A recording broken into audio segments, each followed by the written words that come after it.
Num versículo na palavra de Deus, que se encontra no livro de Mateus, no capítulo 10, o versículo 34, e capítulo 11, capítulo 10, versículo 34 ao 39, para que a gente entenda melhor esse versículo. Vou agitar aqui um pouquinho.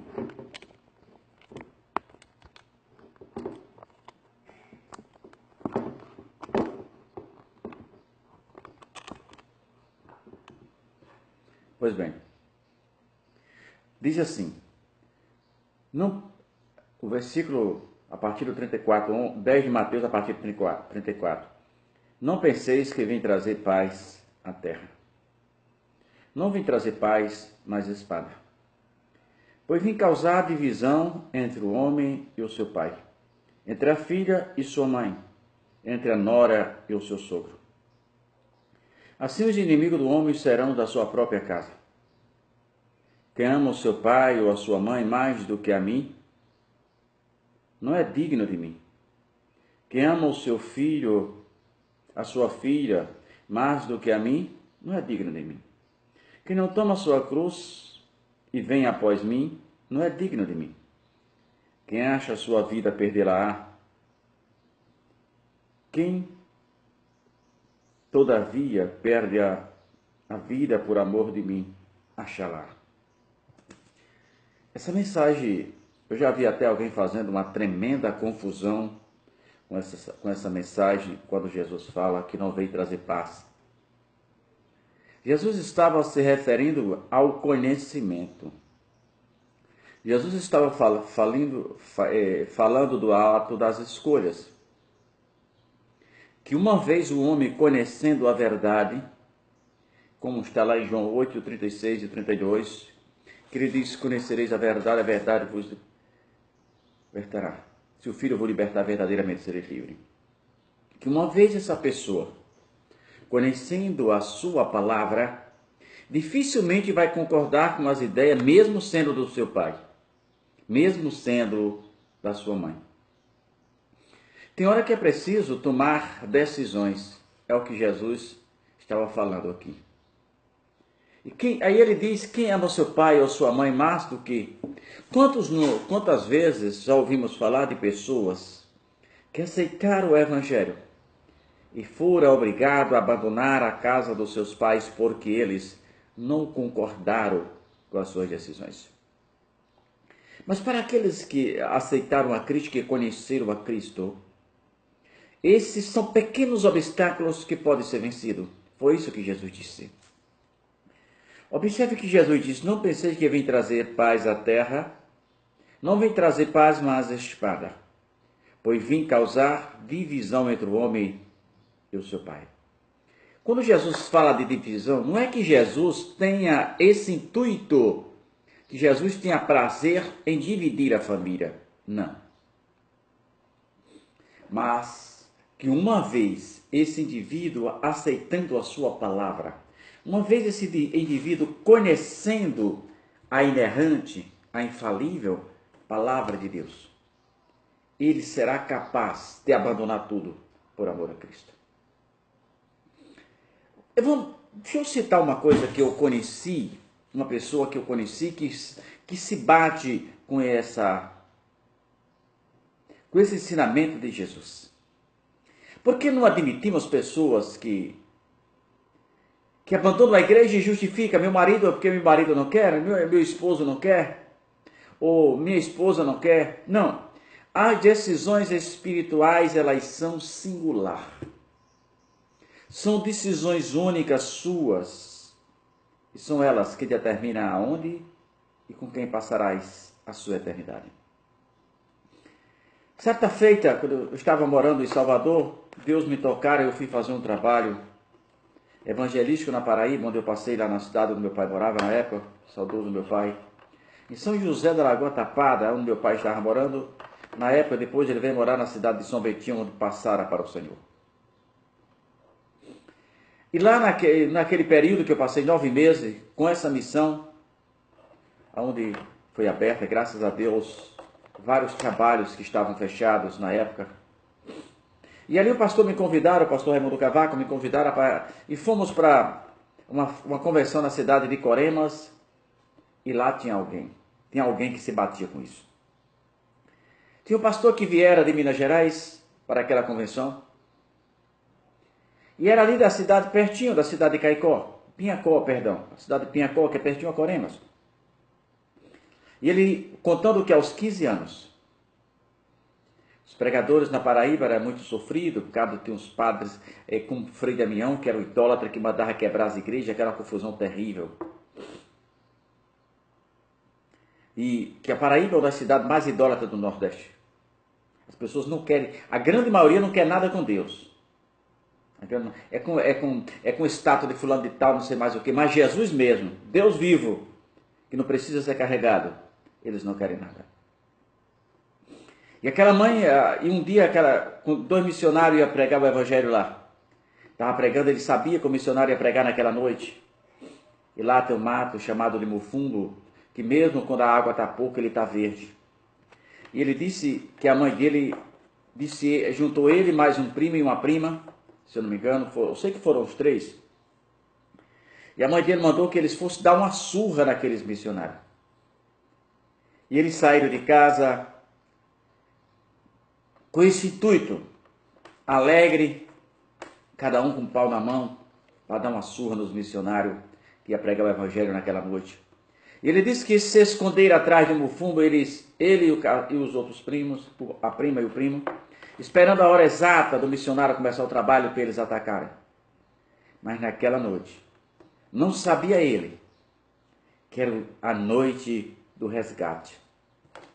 Era a noite da maior e mais dura das decisões que ele tinha tomado naquela noite. E era tudo que Jesus queria. E quando os missionários começaram a cantar, ele disse que aqueles hinos iam direto ao coração dele.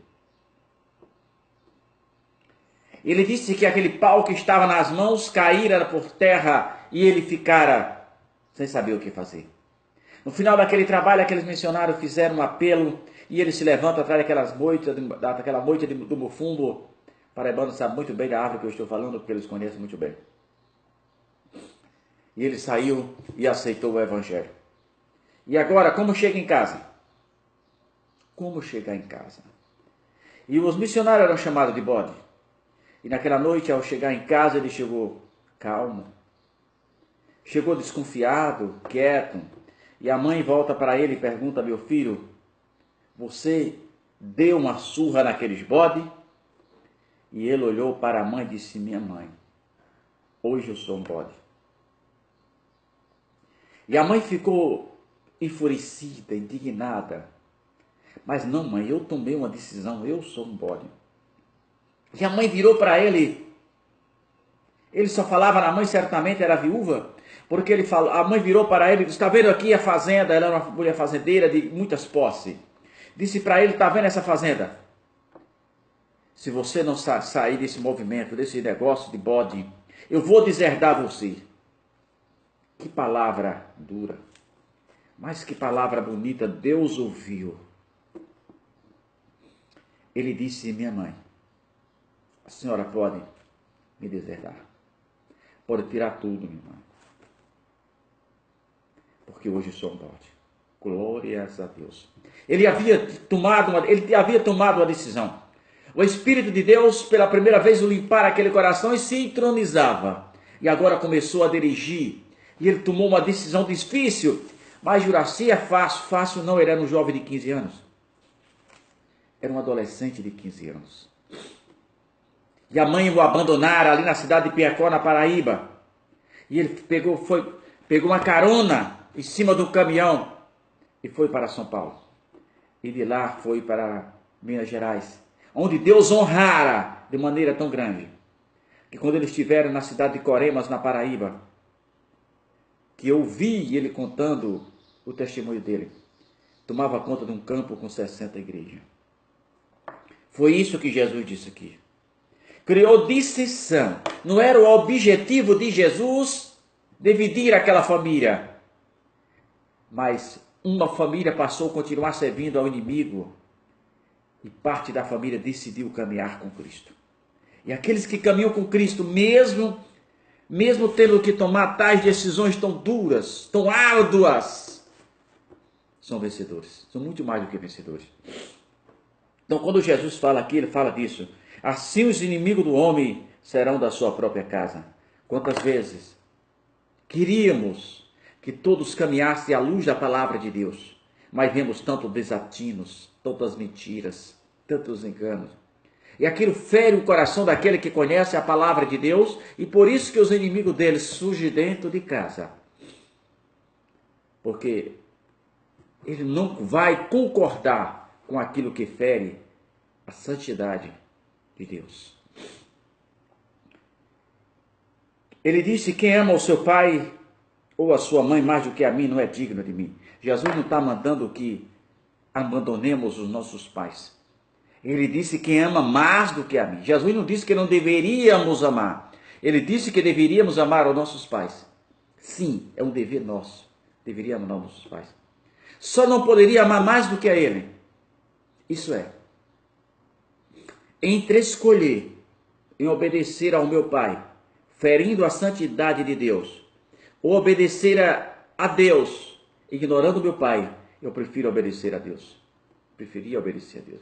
Jesus está falando sobre isso, que não poderia amar o pai mais do que a ele, porque aqueles que amam o pai mais do que a ele, não era digno dele. Então, o objetivo desse versículo não é causar dissensão, mas, uma vez, se esta família toda toma a decisão de andar com Cristo, maravilha, terá uma paz para o resto da vida. Mas quando parte da família conhece a verdade e parte continua na escuridão, nas trevas, a Bíblia diz que comunhão há luz com trevas. Aí começa a divergência pelo choque que há entre luz e treva. Não era o objetivo, mas parte da família agora está iluminada. Parte da família sabe que a mentira é pecado e que mentira não tem tamanho. Parte da família agora sabe que a mentira não é só a ausência da verdade. Foi um plano arquitetado por Satanás. Além disso, é a única coisa que Deus deu a paternidade para ele. Então, parte da família sabe que não deve se prostituir. Não deve ser mais trapaceiro. Deve ser humilde, simples, sincero. Enquanto a outra parte vive no mundão da idolatria. Pega um pedaço de madeira e vai se dobrar diante dele. Bota nas costas, carrega quilômetros e mais quilômetros. Então, como é que pode concordar? Há um choque. E é isso que Jesus está falando. O bom seria que as duas pessoas estivessem na luz. Choque nenhum haveria. Mas luz e treva não podem caminhar na mesma estrada. Por isso que Jesus disse: quem ama o seu pai mais do que a mim não é digno de mim. Quem ama o seu filho mais do que a mim não é digno de mim. Eu não posso salvar a vida do meu filho, mas também não posso obedecê-lo. Eu preciso ensinar a verdade e o caminho. Eu preciso mostrar que há dois caminhos, céu e inferno, que são real, assim como eu estou tocando em mim. Todos os dois caminhos são real. O céu e o inferno não é a decisão de Cristo. O céu e o inferno não é a decisão de Deus. O céu e o inferno é a decisão das nossas escolhas. É nós que escolhemos, com as nossas ações, com as nossas atitudes, aonde iremos passar a nossa eternidade. Se com Deus ou sem Deus. Se dependesse de Jesus, pelo seu sangue vertido na cruz do Calvário, pela sua última gota de sangue que derramara naquele altar, todos nós iríamos para o céu.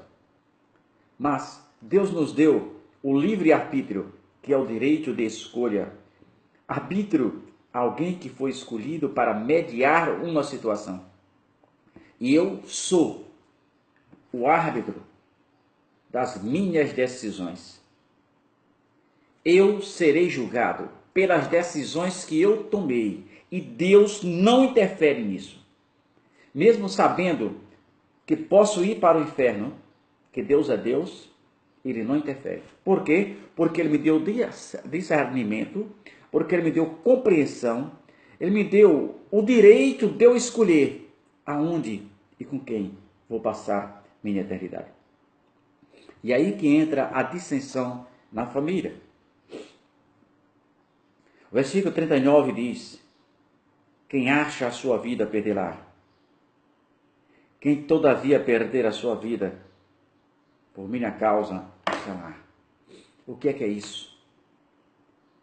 Tem coisas, irmãos, que é bom para a minha vida social, que é bom para a minha vida como ser humano normal, mas fere a santidade de Deus. E eu prefiro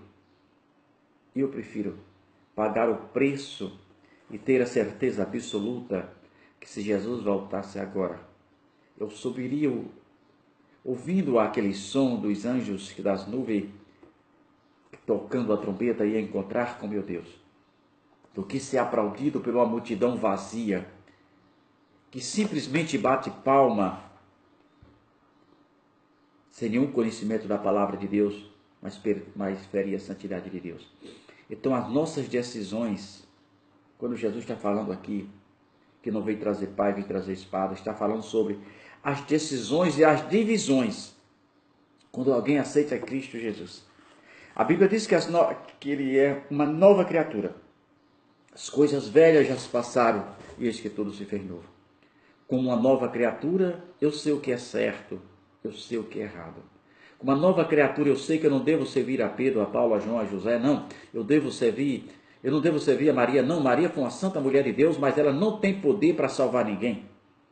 Paulo, Pedro, João, André, tudo isso que está dizendo que pode salvar, que vai interceder.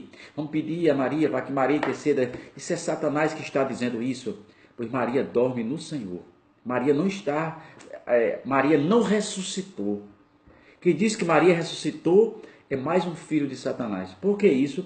Porque a Bíblia diz que o mentiroso é filho de Satanás, estará escrito em João 8,44. Leia na sua Bíblia. O único que pode salvar o homem é Jesus Cristo de Nazaré. As minhas escolhas e as suas escolhas dependem disso. Então leia a Bíblia. Chega de ficar em cima do que os outros dizem. Leia a Bíblia, leia o Novo Testamento, leia o Velho, leia tudo e tire as suas próprias conclusões. Certo é de que as suas decisões ou te aproximam de Deus ou os afastam.